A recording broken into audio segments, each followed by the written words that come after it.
noticed the change on December 18th at 11:47 p.m. while running a system audit that nobody asked me to run. My payroll access had been quietly removed. No warning, no email. Just a clean administrative edit buried in the access logs. Time-stamped for 3:22 that afternoon while I'd been explaining to Lydia, for the third time that week, why you can't route shipments through customs checkpoints that don't exist. Before we dive deeper into this story, I have one small request. Please subscribe, drop a like, comment, and hit that hype button to boost this channel so more people can discover these incredible Reddit stories. The office still had those ridiculous oversized ornaments hanging from the ceiling, red and gold, catching the blue light from my monitors. Festive.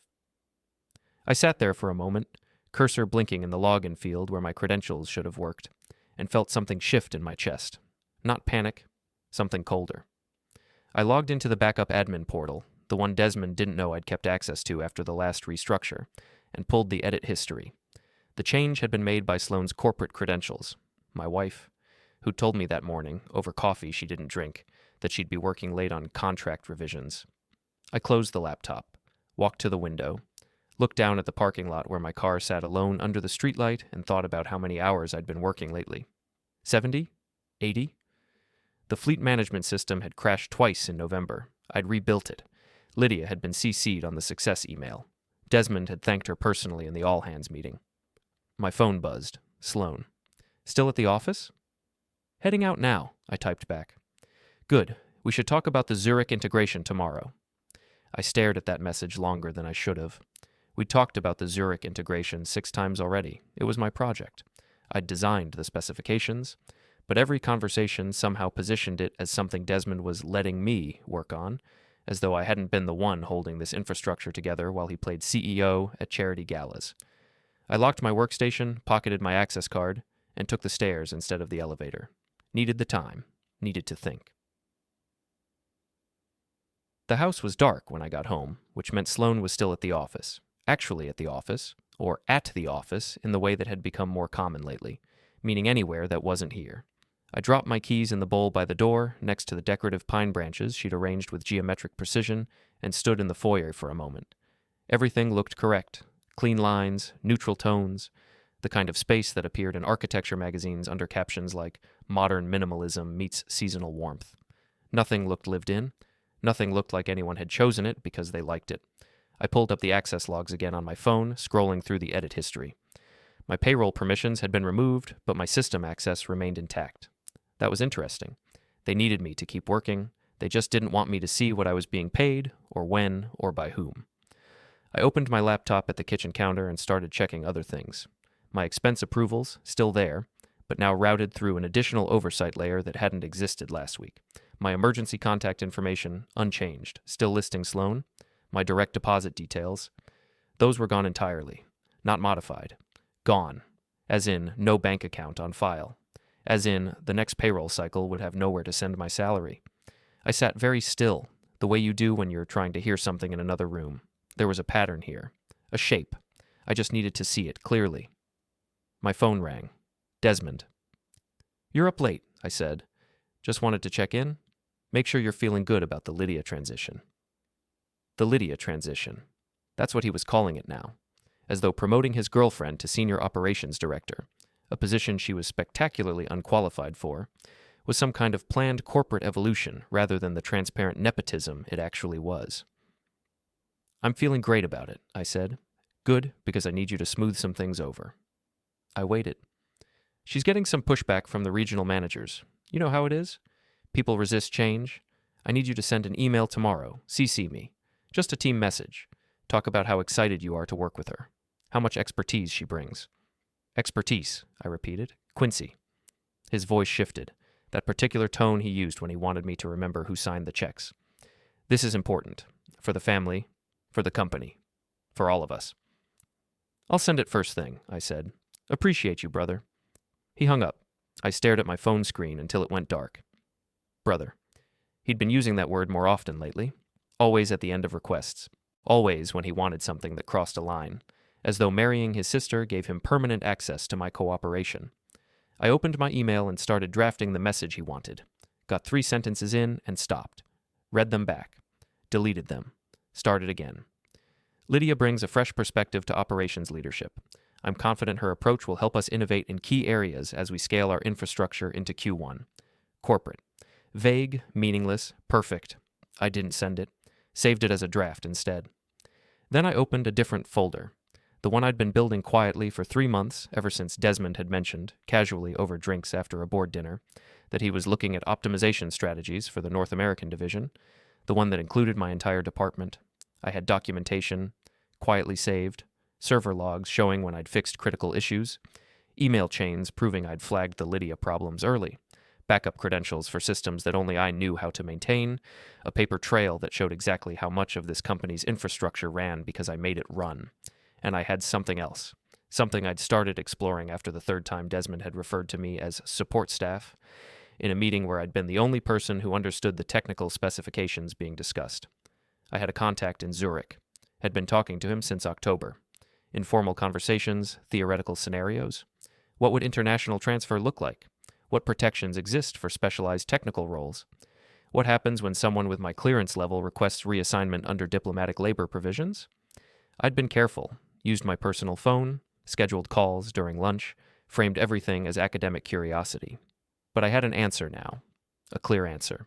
I could leave. And if I left correctly, through the right channels, with the right documentation, under the right jurisdictional framework, there wasn't much Desmond could do about it. The question was whether I wanted to. I closed my laptop, looked around the kitchen with its quartz countertops and designer cabinet pulls, thought about Sloan editing my payroll access while I'd been working late, thought about Desmond calling me brother while systematically positioning me as expendable. My phone buzzed. Sloan again. Home in 20. Please don't wait up. Long day. I looked at that message for a long time. Then I opened my laptop again and sent an email to Zurich. 3 sentences. Professional. Clear. I'd like to formalize our previous discussions regarding transfer protocols. Please send the necessary documentation for a priority reassignment request. I'm prepared to proceed immediately. I hit send before I could reconsider. The kitchen was very quiet. Outside, someone's car alarm went off briefly, then stopped. I could hear the refrigerator humming, the house settling. Everything looked the same as it had an hour ago. But something fundamental had shifted. I stood up, rinsed my coffee mug, placed it in the dishwasher, turned off the lights, went upstairs to the guest room where I'd been sleeping most nights lately, ever since Sloan had mentioned she needed space to think about partnership dynamics. I lay in the dark, hands behind my head, and waited for morning. Everything was about to change. They just didn't know it yet. Christmas Eve arrived with the kind of gray morning that makes you forget what month it is. I was at my desk by 7, coffee going cold beside my keyboard, watching server metrics scroll across 3 monitors. The office was mostly empty, just maintenance staff and the handful of us who'd drawn the short straw on holiday coverage. My phone had been quiet since yesterday.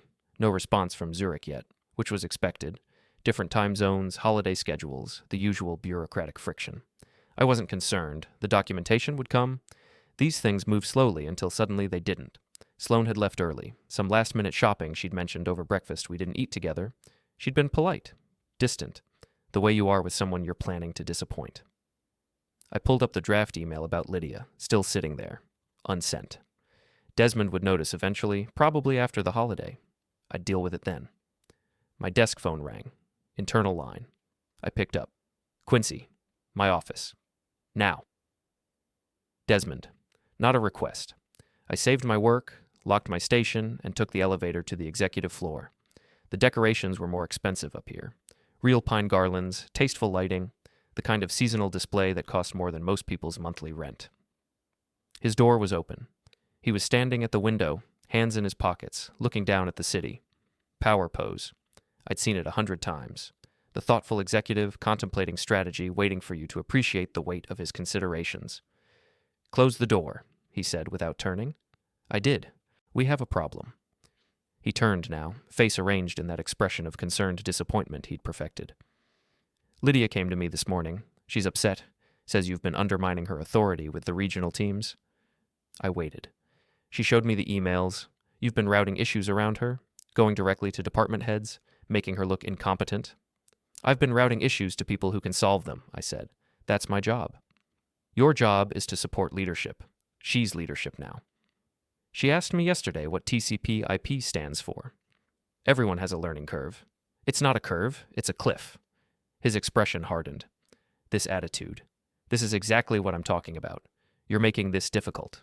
For her. For me. For the whole organization. I leaned against the doorframe, kept my voice level.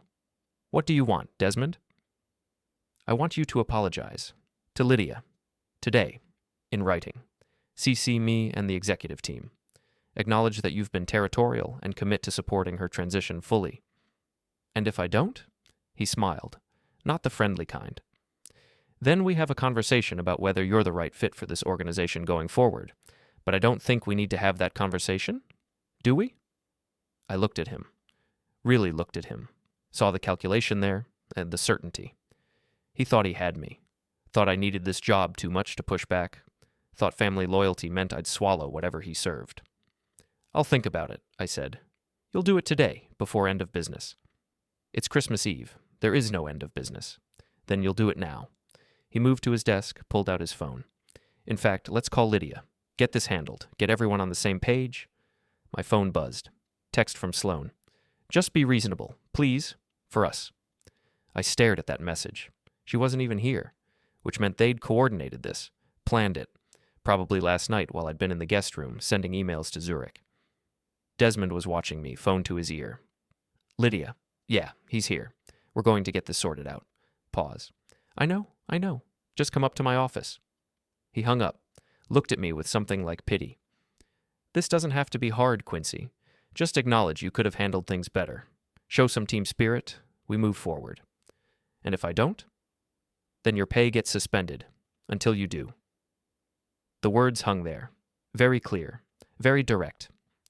You're suspending my pay, I said slowly. On Christmas Eve. I'm creating an incentive for professional behavior. It's temporary. The moment you send that apology, everything goes back to normal. Payroll gets released. We all enjoy the holiday. Simple. My phone buzzed again. Sloan. Desmond called me. Just apologize. It's not worth fighting over. I looked up at him. He was smiling now. Comfortable. In control. This was always the plan, I said. Wasn't it? Plan? Remove my payroll access. Create the pressure. Wait for Christmas Eve when I'd be most likely to fold. Very efficient. His smile didn't change. I have no idea what you're talking about. This is about your behavior with Lydia. That's all. Lydia arrived, knocked softly, came in looking nervous. She was good at that, the uncertain victim routine. Made you want to reassure her. Made you forget she'd been promoted past a dozen qualified candidates because she was sleeping with the CEO. Quincy wants to say something to you, Desmond said. They both looked at me, waiting. I thought about the email I'd sent to Zurich, thought about the documentation I'd been building, thought about 3 months of careful preparation that was about to pay off or become completely irrelevant depending on what I said next. My phone buzzed. Third time, I glanced at it. Sloan. Once we break him, he'll do whatever we say. I read that twice, made sure I was seeing it correctly. The message hadn't been meant for me, wrong thread. She'd been texting someone, Desmond probably, and accidentally sent it to me instead. Once we break him. I looked up, both of them watching me. Desmond with that patient executive expression, Lydia with her rehearsed anxiety. Something in me went very quiet. All right, I said. Desmond smiled, relieved. Good, smart. Now let's draft that email. No, all right, suspend my pay, do whatever you want. The smile froze. Quincy, I'm not apologizing. I'm not sending an email, I'm not supporting leadership that doesn't understand the systems they're supposed to lead, and I'm definitely not playing this game where you manufacture consequences until I behave. Lydia looked at Desmond, uncertain now, off script. You need to reconsider, Desmond said, voice harder. This isn't just about pay, this is about your future here, your relationship with this family. My relationship with this family, I repeated. Right. I held up my phone, showed him Sloane's message. He read it, face going carefully blank. That's out of context, he said. Oh, is it? You're misunderstanding. I don't think I am. I pocketed my phone, looked at both of them. Suspend my pay. File whatever documentation you want. I'll be taking some personal time. We can sort out the rest after the holiday. Quincy. Desmond's voice had shifted. Less executive, more something else. Almost concerned. Don't make this harder than it needs to be. Sloan cares about you. We all do. This is just business. Business, I said. Sure. I turned to leave. You walk out that door, things change, Desmond said. You understand that? I stopped, looked back. Yeah, I do. I left. Took the stairs again. Walked past my desk without stopping. Grabbed my jacket from the back of my chair and kept moving. The parking lot was nearly empty. My car sat alone near the entrance. I got in, started the engine, sat there for a moment with my hands on the wheel. My phone buzzed. Sloan calling. I let it ring, waited for voicemail. She didn't leave one. Then another buzz. Text from a Swiss number. Documentation approved. Transfer request processed under priority technical provisions. Effective immediately upon acceptance. Confirmation required within 48 hours. I read that 3 times. Effective immediately. I opened the attachment. 17 pages of legal framework, jurisdictional protections, diplomatic labor provisions, everything I'd need to make this clean, to make this permanent. My phone buzzed again. Desmond. Let's talk. Come back. We can work this out. I looked at that message, then at the transfer documentation, then at the office building in my rearview mirror. 48 hours to confirm. Christmas Day fell right in the middle of that window. By the time they realized what was happening, the paperwork would already be processed. I'd be under different jurisdiction, different protections, different rules. I forwarded the transfer documents to my personal email, backed them up to 3 different secure locations. Then I opened the response field and typed 4 words. I accept these terms. Sent. My phone immediately started ringing. Sloan again. I declined the call. It rang again. Desmond this time. I turned off the phone entirely. The afternoon had turned colder. Light snow was starting to fall. I sat in my car in the empty parking lot and watched the office building with its expensive decorations and its carefully manufactured holiday atmosphere, and felt absolutely nothing. They'd wanted to break me, wanted me compliant, wanted me grateful for whatever scraps they decided to offer. Instead, they'd given me clarity. I started the car and drove home. Not to pack, that would come later. Just to sit in that carefully decorated house one more time and appreciate exactly how much I was about to walk away from. Everything was about to change, and this time I was the one changing it. I spent Christmas Eve night in the guest room with my laptop and 3 burner phones I'd purchased 6 weeks earlier, back when this had still been theoretical. The house was silent. Sloan had come home around 9, knocked once on the guest room door, waited, then retreated to the master bedroom without a word. I heard her pacing for an hour before everything went quiet. The transfer documentation was more comprehensive than I'd expected. 17 pages became 43 once I accessed the secure portal and downloaded the complete package. Employment contracts, jurisdictional frameworks, technical specifications for my new role, housing stipends, relocation timelines, and buried in Appendix 7, the part that mattered most, immediate diplomatic labor protections under Swiss technical specialist provisions. The moment I signed, I'd be operating under different legal authority, different oversight, different consequences for anyone who tried to interfere with my employment status. I'd been researching this framework since October. Started the same week Desmond had mentioned optimization strategies at that board dinner. He'd been drinking scotch, feeling expansive, explaining how modern corporations needed to be ruthless about efficiency, how sentiment couldn't drive staffing decisions, how even family sometimes meant making hard choices. He'd looked directly at me when he said that last part, so I'd started making calls, quiet ones, to contacts I'd built over 8 years of managing international logistics infrastructure, people who knew what I could do, people who understood that expertise had value beyond whatever org chart Desmond was currently redesigning. The Swiss division had been interested immediately. They had infrastructure problems, legacy systems, integration challenges between North American and European operations. They needed someone who understood both sides, someone who could operate independently, someone who wouldn't need 6 months of onboarding, someone exactly like me. We'd been talking in theoretical terms, exploratory conversations. What would it take? What would the timeline look like? What protections existed? I'd been careful, used encrypted channels, scheduled calls during lunch breaks, framed everything as academic curiosity about international career development. But 2 weeks ago, the conversation had shifted. They'd sent preliminary documentation, asked if I'd be willing to formally apply, mentioned that priority technical transfers could be processed in days rather than months if the circumstances warranted. I'd said I'd think about it. Then yesterday, Sloan had edited my payroll access, and today Desmond had tried to suspend my pay unless I apologized to his incompetent girlfriend, and I'd stopped thinking about it. Now it was 1 a.m. on Christmas morning, and I was reviewing contract clauses by laptop light, making notes on what I'd need to do in the next 48 hours. The list was longer than I'd expected. Not complicated, just precise.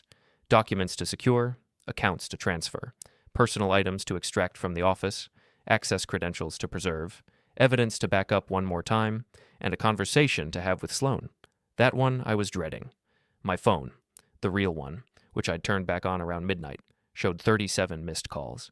20 from Sloan, 12 from Desmond, 5 from numbers I didn't recognize, 2 voicemails. I listened to the first one. Sloan's voice, tight with controlled anger. "We need to talk about this. You're being irrational. Call me back." The second was Desmond, using his reasonable executive tone. "I understand you're upset. Let's meet tomorrow, just us. We can find a solution that works for everyone." I deleted both messages. Then I opened a new browser window and started the final verification checklist. Server access credentials, system documentation, backup authentication protocols. Everything I'd need to maintain from Zurich. Everything they'd need me to maintain, whether they realized it yet or not. Because here was the thing Desmond hadn't understood when he designed this pressure campaign. I wasn't support staff. I wasn't interchangeable. I'd built redundancies and dependencies into the infrastructure specifically so that only I could manage certain critical functions. Not out of ego, out of pragmatism. If something broke at 3 a.m., I wanted to be the one who could fix it. Wanted to ensure I couldn't be replaced by someone cheaper or more compliant while I was on vacation. Turned out that same architecture made me very difficult to remove entirely.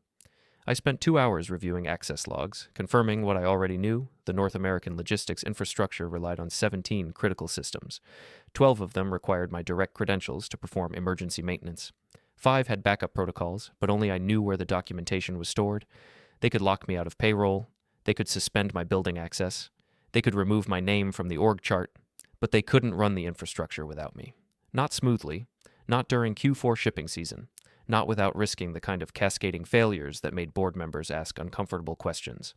I made careful notes, saved everything to encrypted cloud storage, backed it up again to a physical drive I'd keep with me. Then I started packing. Not everything, just essentials. Clothes for 2 weeks, laptop and backup devices, documents I'd need, passport, the emergency cash I'd been setting aside since November, $200 at a time, never enough to trigger questions about spending patterns. $3,000, more than enough for what came next. I was loading the second suitcase when I heard footsteps in the hallway. Slow, deliberate. Sloan had been awake after all. The door opened. She stood there in the doorway, wearing the gray silk robe I'd bought her last Christmas, looking at the suitcases with an expression I couldn't quite read. "You're leaving," she said, not a question. "Yes." "Because Desmond suspended your pay. Because you've been planning this for months, both of you." She didn't deny it, just stood there, arms crossed, watching me pack. "It wasn't personal," she said finally. "It was strategic. The company needs efficiency. Desmond needs to prove he can make hard decisions. And you were too comfortable, too certain of your position. So you decided to make me uncomfortable. We decided to test your commitment, to the company, to this family, to me." I stopped packing, looked at her directly. "By removing my payroll access? By threatening my income unless I praised Lydia's non-existent qualifications? That was a test?" "It was leverage. There's a difference. Not from where I'm standing." She moved into the room, sat on the edge of the bed. Her voice shifted, became softer. The tone she used when she wanted something. "Quincy, you're being emotional. I understand you're hurt, but this doesn't have to be complicated. Apologize to Lydia, show some flexibility. Everything goes back to normal." "Normal," I repeated. "Yes, normal. We move forward. You keep your job, we work on our marriage, we make this work." I zipped the suitcase closed. "Our marriage has been over for 6 months. You just didn't tell me because you needed me compliant first. That's not fair, isn't it? When's the last time we had a conversation that wasn't about what Desmond needed? When's the last time you asked me about my work, my ideas, anything that wasn't directly useful to the company?" She was quiet for a moment. Then, "You're not thinking clearly. Take a few days, cool off. We'll talk after the holiday." "I won't be here after the holiday. Where exactly do you think you're going? You need this job. You need me. You need—" I accepted a transfer to Zurich, effective immediately. I'll be gone by tomorrow evening. The silence was absolute. You can't do that, she said finally. I already did. Signed the contracts 2 hours ago. Desmond won't approve it. Desmond doesn't have jurisdiction. It's processed through International Technical Specialist Provisions, Swiss Labor Authority. It's outside his reach. Her expression changed. I watched the calculation happen behind her eyes. The realization that the leverage had just evaporated, that the careful pressure campaign had pushed me past the breaking point instead of toward compliance. This is a mistake, she said quietly. You're making a serious mistake. Maybe, but it's my mistake to make. She stood up, moved toward the door, stopped with her hand on the frame. Desmond won't let this go. You understand that? He'll find a way to... To what? I'm under Swiss jurisdiction now. Protected employment status. He can't touch my pay, can't block my transfer, can't do anything except deal with the fact that I'm done being his backup plan. He'll make this difficult for you. He already has. She looked at me for a long moment, then nodded once and left. I heard her footsteps retreating down the hallway, the master bedroom door closing, the lock turning. I finished packing in silence. At 4 a.m., I carried my suitcases downstairs and loaded them into my car. The street was empty. Fresh snow covered everything. Christmas lights glowed in neighboring windows, peaceful, perfect, the kind of morning that made you believe in new beginnings. I went back inside one more time, walked through the house slowly, kitchen, living room, the office I'd never been allowed to use because Sloane needed it for her work. The dining room where we'd hosted exactly 3 dinners in 2 years, all for Desmond's business associates. Nothing here felt like mine. Nothing felt like home. I left my keys on the entry table, next to the decorative pine branches, walked out and closed the door quietly behind me. My phone started ringing as I pulled out of the driveway. Desmond. I didn't answer, just drove slowly through the empty streets toward my office, where I had one more task to complete before this all became irreversible. The building was dark. Security waved me through. I was on the approved holiday access list. I took the elevator to my floor, walked to my desk, and spent 90 minutes systematically backing up everything I'd need. Documentation, access protocols, system specifications, evidence. Then I removed 3 pieces of hardware from my desk drawer, backup authentication devices, the physical keys to specific server clusters. Small things, insignificant unless you knew what they controlled. I pocketed them. Around 6 a.m., I left the building for the last time. Drove to the airport, parked in long-term parking, walked into the terminal with 2 suitcases and a laptop bag and a clarity I hadn't felt in years. My flight to Zurich left in 6 hours. Until then, I'd wait, think, prepare for what came next. My phone buzzed one more time. Desmond. We need those access codes. Call me immediately.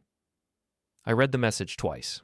Then I typed back, I'm under Swiss jurisdiction now. Send what? I hit send and turned off my phone.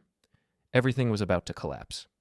And for the first time in months, I felt completely calm. The airport coffee was terrible, but I drank it anyway. 6 a.m. on Christmas morning meant the terminal was mostly empty. Just scattered travelers who'd drawn the short straw on holiday flights and a handful of people who looked like they were running from something. I fit right in, my phone stayed off. Had been off since I'd sent that message to Desmond 3 hours ago. The one about Swiss jurisdiction, the one that would make him realize exactly what I'd done and exactly how little he could do about it. I sat at gate B17 with my laptop open, reviewing the transfer documentation one more time, making sure I hadn't missed anything. The contract was airtight, priority technical specialist status, immediate jurisdictional protection, employment terms that put me outside the reach of North American corporate authority.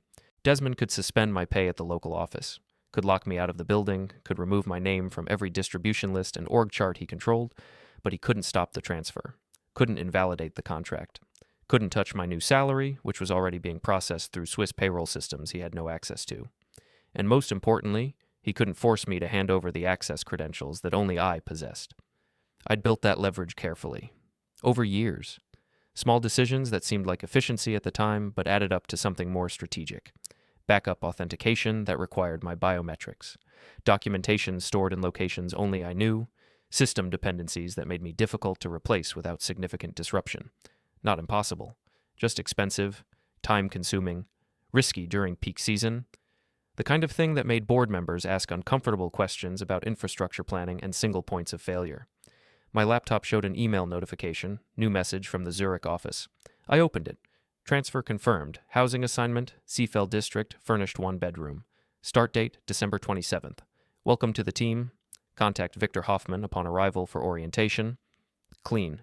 Professional. No mention of what I was leaving behind or why the transfer had been processed so quickly. I replied with a brief acknowledgement and closed the laptop. Around 7, the terminal started filling up. Families, couples, people heading home after holiday visits, normal people with normal problems. I watched them move through the concourse and felt like I was observing from behind glass. My gate agent arrived, started the check-in process. I was in boarding group 2, premium economy, the ticket I'd purchased last night using the emergency credit card Sloan didn't know about. The one I'd opened in October, around the same time I'd started making those exploratory calls to Zurich, just in case. At 7:45, my backup phone buzzed, the burner I'd kept for emergencies. Only 3 people had the number. My contact in Zurich, my lawyer, and one friend from graduate school who'd moved to Berlin and understood what it meant to leave everything behind. The message was from my lawyer. Sloan filed emergency injunction, attempting to block transfer on grounds of marital asset dispute. Motion won't hold, jurisdictional issue, but expect delay tactics. Stay calm. I read it twice, felt something cold settle in my chest.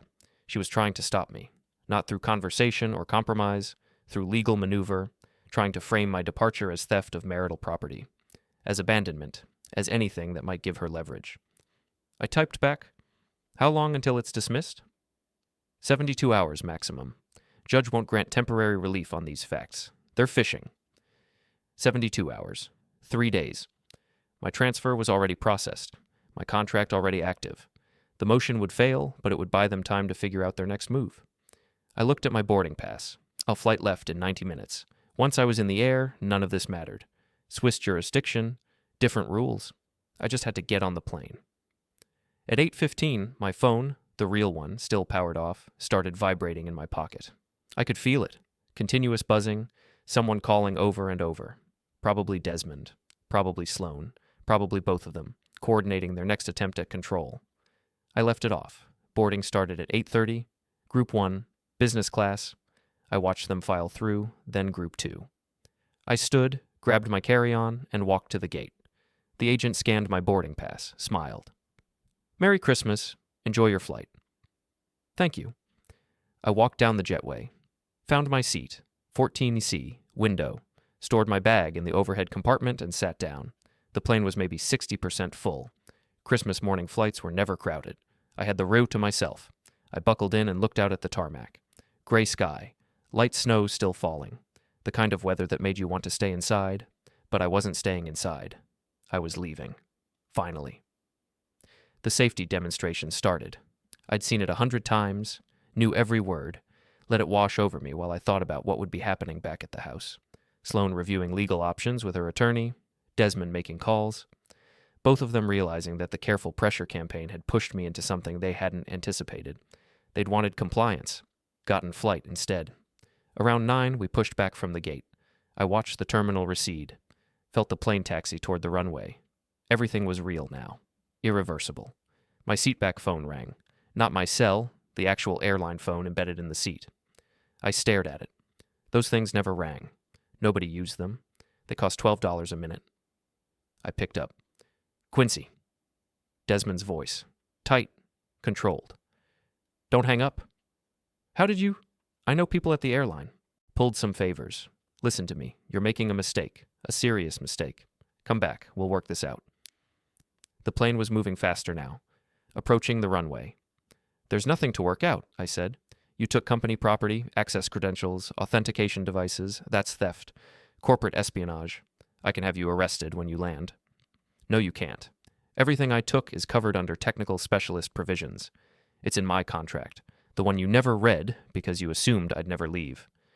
The board won't accept this. The board will ask why you let critical infrastructure depend on a single employee you then alienated. That's the conversation you should be preparing for." Silence. Then, "What do you want?" "Nothing. I want nothing from you." "Everyone wants something. Name it. Salary increase? Equity? A formal apology? Just tell me what it takes to fix this." The plane turned onto the runway, engines powering up. "It's not about what I want," I said. "It's about what you did. You and Sloan. You tried to break me, tried to make me grateful for scraps, tried to use my family loyalty against me, and you almost succeeded." "Quincy." But then she sent me that text. Once we break him. You remember that? The one she meant to send to you? He was quiet. That's when I understood. This was never about efficiency or testing my commitment. This was about control, about making sure I knew my place, about ensuring I'd never question anything you did, no matter how incompetent or nepotistic or corrupt. You're being emotional. I'm being clear for the first time in years. And here's what's clear. I'm done. With the company, with this family, with all of it. My transfer is active, my contract is signed, and when you try to access those systems I built, when something breaks at 3 a.m. and nobody knows how to fix it, you'll understand exactly how much you needed me. Those systems are company property, and I'll maintain them, from Zurich, under Swiss employment terms, which include very specific provisions about overtime, on-call availability, and emergency response protocols, all of which I'm happy to follow, as long as they're requested appropriately with proper authorization through proper channels. The engines reached full power. We were moving. You can't do this, Desmond said, voice rising now, the control slipping. You can't just... I already did. Merry Christmas, Desmond. I hung up. The plane lifted off. I watched the city drop away below us. The buildings, the highways, the life I'd spent 8 years building and 48 hours dismantling. We climbed through clouds, broke into sunlight above them. The cabin leveled off. Seatbelt sign turned off. I powered on my laptop, connected to the in-flight Wi-Fi, opened my secure email. 12 new messages, all from Desmond's corporate account. Subject lines getting progressively more desperate. Urgent, access codes required. ARI, emergency system maintenance. Final warning, credential transfer mandatory. I opened the most recent one, read it carefully. Effective immediately, all access privileges suspended pending internal review. Return company property within 24 hours or face legal action. This is not negotiable. I read it twice, then I opened a new message, addressed it to Desmond's corporate account, CC'd to the board, the Swiss division director, and my new supervisor, Victor Hoffman. Typed, per my employment contract dated December 24th, all technical maintenance will be provided under Swiss jurisdiction and employment terms. Emergency requests should be submitted through proper channels with appropriate authorization. Standard response time is 48 hours unless critical infrastructure is impacted, in which case priority service will be provided at overtime rates as specified in Section 7.3 of the Technical Specialist Agreement. For immediate assistance with current system issues, I recommend consulting the documentation available in the North American Server Repository.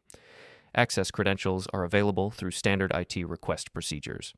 I remain available for properly authorized technical consultation during Swiss business hours. Best regards, Quincy Miller, Senior Systems Engineer. Zurich Division. Professional. Clean. Exactly what the contract required me to provide, and completely unhelpful if they needed anything urgently. I hit send, closed my laptop, leaned back in my seat. The flight attendant came by with drinks.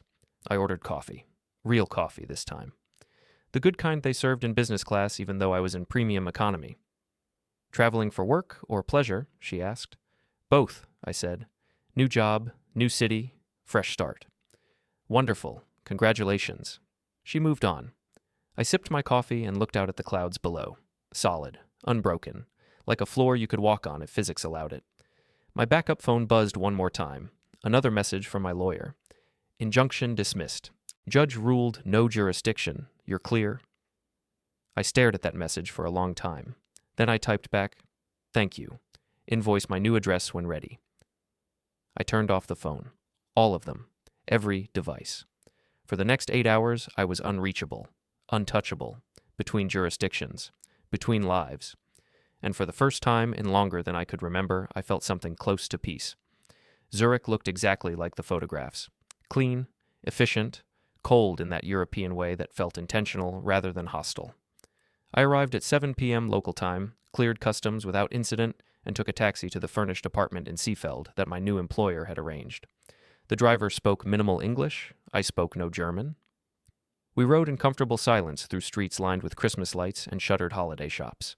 Everything felt distant, theoretical, like I was watching someone else's life unfold. The apartment was on the 4th floor of a building that looked like it had been standing since before World War II. High ceilings, tall windows, radiator heat that clanked and hissed, furniture that was functional but impersonal, the kind of space designed for temporary residents who wouldn't stay long enough to care about personality. I unpacked one suitcase, left the other closed, Sat on the edge of the bed and turned on my phone for the first time since boarding. 83 notifications, 52 emails, 17 voicemails, text messages from numbers I didn't recognize. I ignored all of it and opened my work email instead. The first message was from Victor Hoffman, my new supervisor. Brief, professional. Welcome to the team. Orientation scheduled for December 27th. Contact information attached. Looking forward to working together. The second was from Desmond. Subject line, critical system failure. I opened it. North American logistics infrastructure experiencing cascading failures. Multiple shipping routes frozen. Fleet management system unresponsive. Immediate assistance required. Contact me directly. Timestamp. 3 hours ago. I checked the next email. Also from Desmond. Subject, urgent response needed. Server authentication failing across all primary nodes. Access credentials not working. Need your backup protocols now. This is costing us millions per hour. I leaned back against the headboard, stared at the ceiling, felt absolutely nothing. Then I opened my laptop and accessed the system monitoring dashboard, the one I'd built 3 years ago, the one that showed real-time status for every critical component of the infrastructure I'd designed. Everything was red. Alerts cascading across the screen, the fleet management down, shipping coordination frozen, customs integration offline, route optimization failing, the whole network grinding to a halt because nobody else knew which specific sequence of protocols needed to be initialized after a cold restart. I'd documented it, written it down, stored it in the repository, filed it under Emergency Procedures, Critical Infrastructure Recovery. But I'd stored it in a location that required specific access credentials to reach. Credentials that were generated using authentication devices that were currently sitting in my suitcase. The physical keys I'd taken from my desk drawer. I watched the alerts multiply. Watched the system logs fill with failed access attempts. Someone was trying to restore service. Probably their entire IT department, probably consultants they'd called in at emergency rates. None of them would succeed, not without the right credentials, not without understanding the specific architecture I'd built, not without me. My phone rang. Desmond. I let it go to voicemail, watched the screen light up, go dark, light up again. He called 6 more times. I ignored all of them. Then a text. Answer your phone. This is serious. I typed back, it's 2 a.m. here. Swiss business hours begin at 8 a.m. Submit a formal request through proper channels and I'll review it during working hours. The response came immediately. This can't wait until morning. The entire North American operation is frozen. We're losing contracts. Customers are threatening to leave. Pick up your goddamn phone. I set the phone on the nightstand, face down, went to the kitchen and made tea using the electric kettle that came with the apartment. The tea was terrible, some kind of herbal blend that tasted like flowers and regret. I drank it anyway. My laptop chimed, new email. This time from someone on the board, Caroline Chen. I'd met her twice. She'd seemed competent, asked intelligent questions during technical presentations. Subject, request for emergency technical assistance. Mr. Miller, we understand you've recently transferred to our Zurich division. Congratulations on your new position. We're experiencing critical infrastructure issues in North America and would appreciate your expertise in resolving them. Please contact Desmond Vance at your earliest convenience to coordinate recovery efforts. Time is of the essence. Best regards, Caroline Chen, board member. Professional, polite, still demanding. I replied, Ms. Chen, thank you for reaching out. I'm happy to provide technical assistance under the terms of my employment contract. Per Swiss technical specialist provisions, emergency consultation is available at overtime rates as specified in Section 7.3. Please submit a formal request through my supervisor, Victor Hoffman, and I'll prioritize it accordingly. Best regards, Quincy Miller. I hit send and closed the laptop. The apartment was very quiet. Outside, I could hear trams running, distant church bells, the sounds of a city that functioned efficiently whether I was there or not. My phone rang again. Different number this time. I answered. Quincy, it's Victor. Calm voice, slight accent. I hope I'm not disturbing you. Not at all. I've received several urgent requests regarding North American infrastructure support. Desmond Vance has contacted me directly. He seems quite distressed. I imagine he is. He's requesting that you provide emergency credentials immediately, claims the situation is critical, company property at risk, that sort of thing. I waited. However, Victor continued, I've reviewed your contract, and his requests don't align with proper protocols. He's demanding you respond immediately without appropriate authorization or compensation structure. This seems irregular. It is irregular. Good. I wanted to confirm before I told him that you're under Swiss employment authority now and that all requests for your services need to follow established procedures. He didn't take it well. I can imagine. He suggested we were being obstructionist, mentioned lawyers, made some vague threats about contract violations.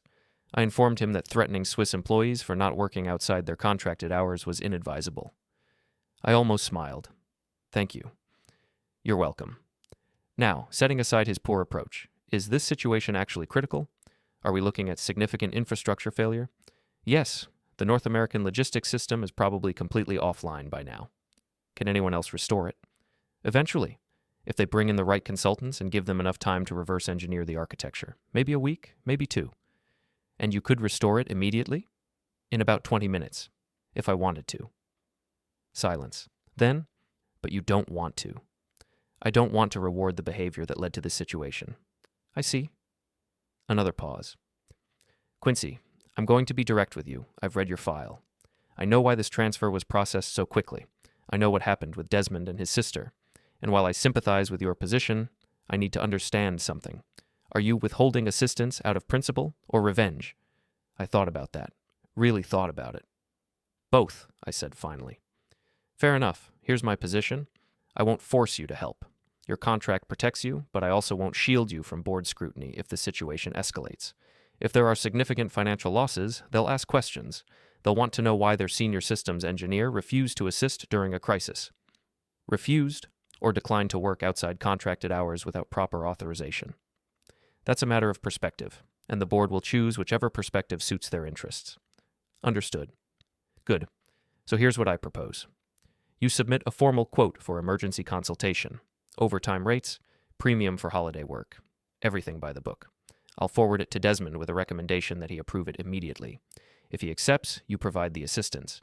If he refuses, the record shows you offered help and he declined. I considered it. It was reasonable, professional, exactly the kind of strategic thinking that made Victor good at his job. What's the overtime rate? I asked. Triple your base hourly, plus 50% holiday premium. For emergency infrastructure recovery, I'd estimate 8 hours minimum billing, regardless of actual time spent. I did the math. Roughly $12,000 to spend 20 minutes restoring service. That seems high, I said. That's the rate, same as we charge any external client for crisis intervention. Send me the template. I'll submit the quote. Excellent. And Quincy? Welcome to the team. I think you'll find we take employment protection seriously here.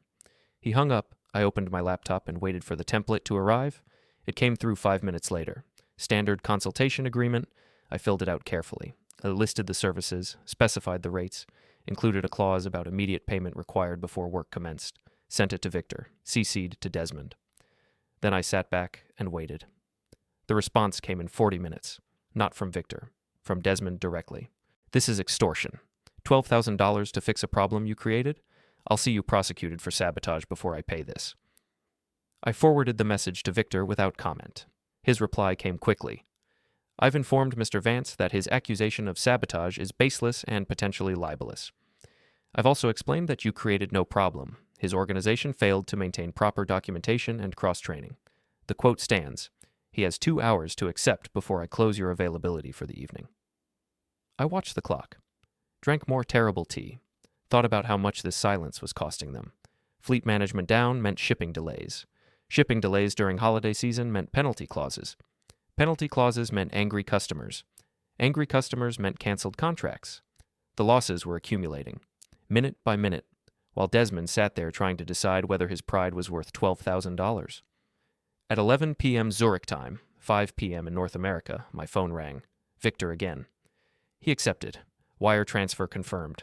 You're authorized to proceed. Understood. I opened my laptop, pulled up the authentication interface, retrieved the physical keys from my suitcase, began the recovery sequence I could do in my sleep, initialize primary authentication, confirm identity protocols, reset cascade permissions, restore backup credentials, reauthorize system access, reinitialize fleet management, confirm customs integration, verify route optimization, 18 minutes total. I watched the status board turn from red to yellow to green, system after system coming back online, the cascading failure reversing itself. Then I logged out, Sent a brief report to Victor documenting the actions taken. My phone buzzed. Text from Desmond. You son of a... I blocked the number, turned off my phone, closed my laptop. Outside, the church bells rang midnight. Somewhere in the city, people were celebrating, living normal lives, having normal problems. I sat in my temporary apartment with my 2 suitcases and my $12,000 consultation fee and felt something that might have been satisfaction, but felt more like emptiness. I'd won. That was clear. I'd proven my point, demonstrated my value, made them pay, literally, for treating me as expendable. But winning felt hollow, cold, like watching someone else's revenge unfold from a distance. I made more tea, sat by the window looking out at the Zurich night, and tried to remember what I'd expected this moment to feel like. I started work on December 27th. The Zurich office was smaller than I'd expected, 30 people instead of the sprawling corporate complex I'd left behind. Everyone spoke at least 3 languages. Nobody asked personal questions. The coffee was significantly better. Victor met me in the lobby at 8 a.m. sharp. Mid-50s, graying hair, the kind of precise efficiency that came from 30 years in technical infrastructure. He shook my hand once, gestured toward the elevator, and said, "Let's get you oriented." The workspace was open concept, but somehow didn't feel invasive. People worked quietly. No performative busyness, no executives wandering around pretending to care about synergy, just professionals doing technical work with minimal interference. Your primary responsibility is European logistics integration, Victor explained as we walked. But given your background, you'll likely consult on North American issues as well, under appropriate authorization, of course. Of course? The Christmas incident has generated significant board interest. Caroline Chen wants a full briefing on infrastructure dependencies. Desmond has been, how should I put this, less than cooperative in providing documentation. That doesn't surprise me. No, I imagine it doesn't. He stopped at a desk near the window. This is yours. Equipment is standard issue. If you need anything specialized, submit a request. We're not Amazon, but we're reasonable. I set down my laptop bag, looked out at the city, gray sky, clean streets, mountains visible in the distance. The board meets next week, Victor continued. They'll want to understand what happened, why the infrastructure failed so catastrophically, why recovery required bringing you in at emergency rates. And what should I tell them? The truth, that the North American division created single points of failure and then alienated the person who understood those systems.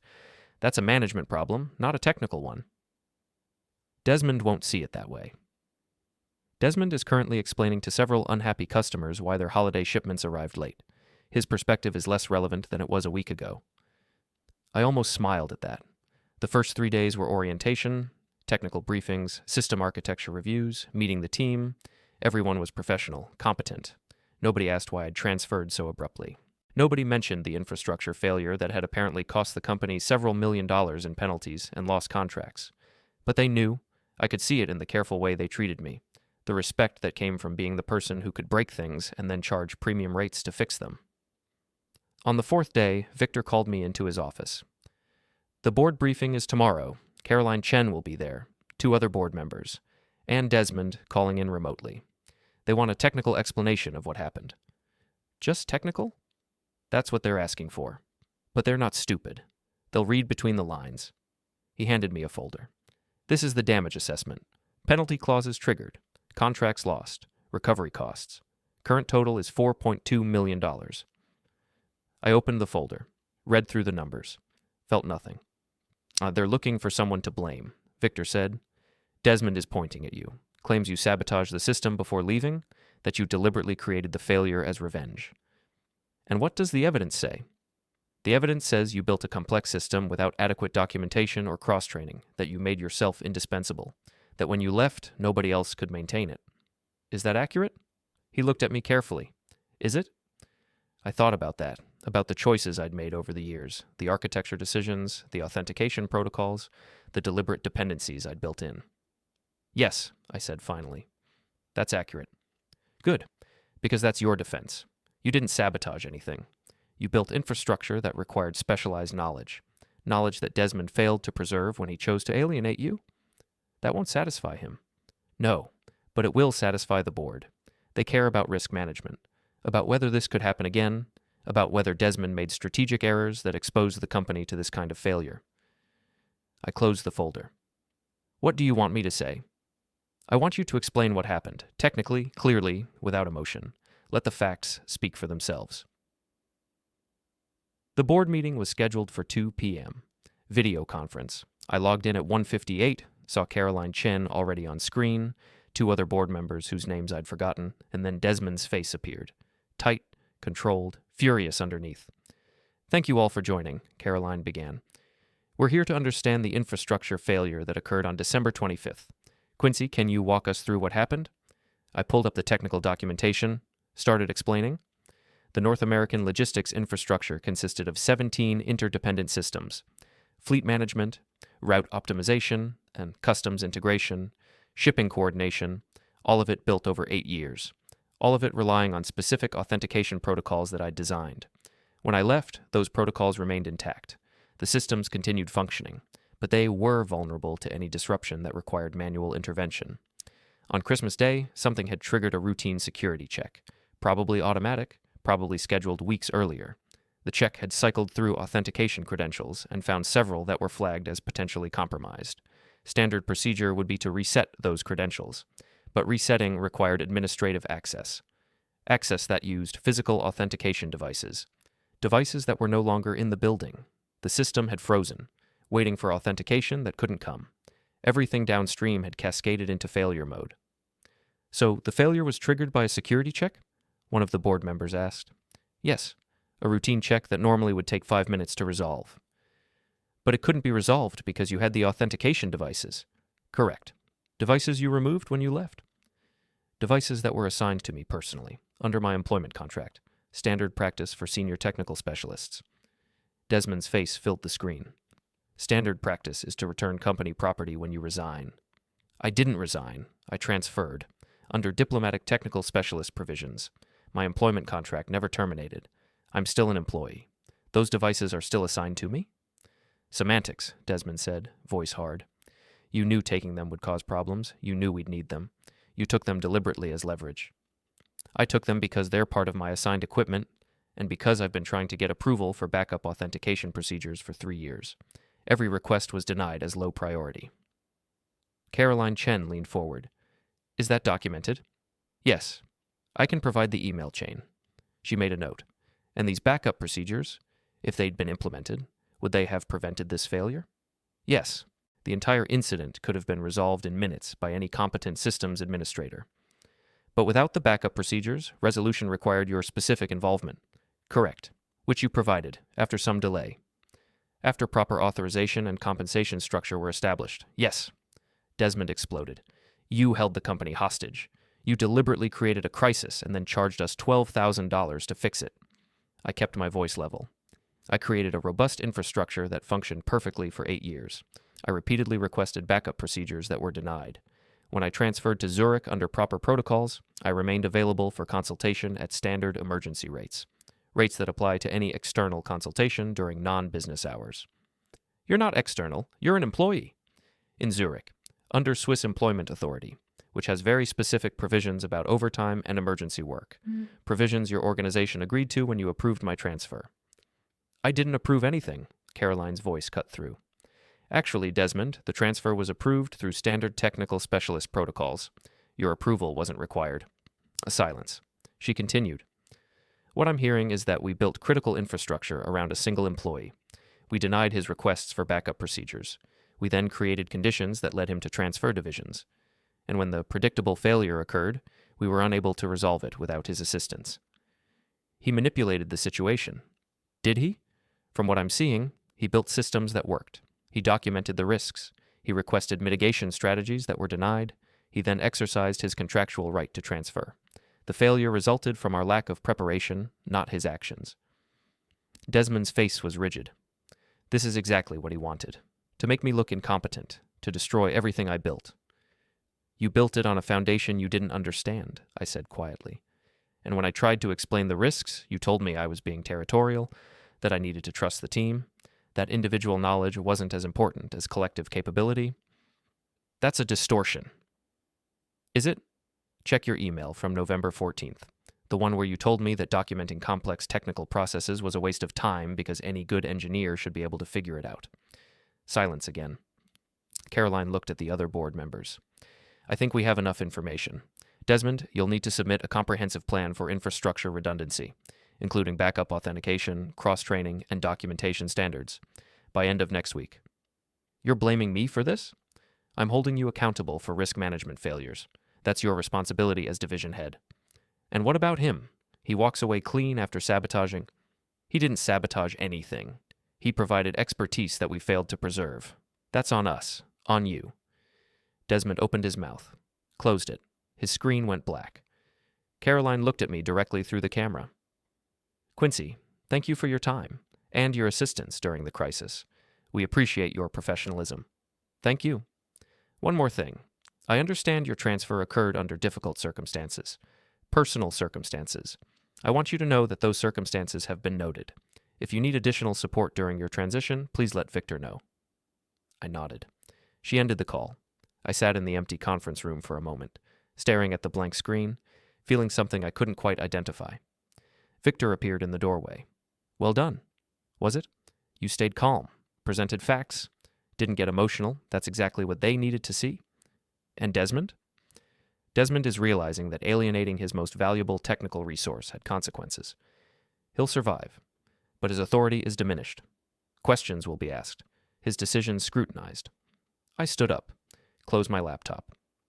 How long will that last? Hard to say. Board memory is short, but this was expensive enough that people will remember, at least for a while. We walked back toward my desk. The office was quiet. Normal work continuing around us.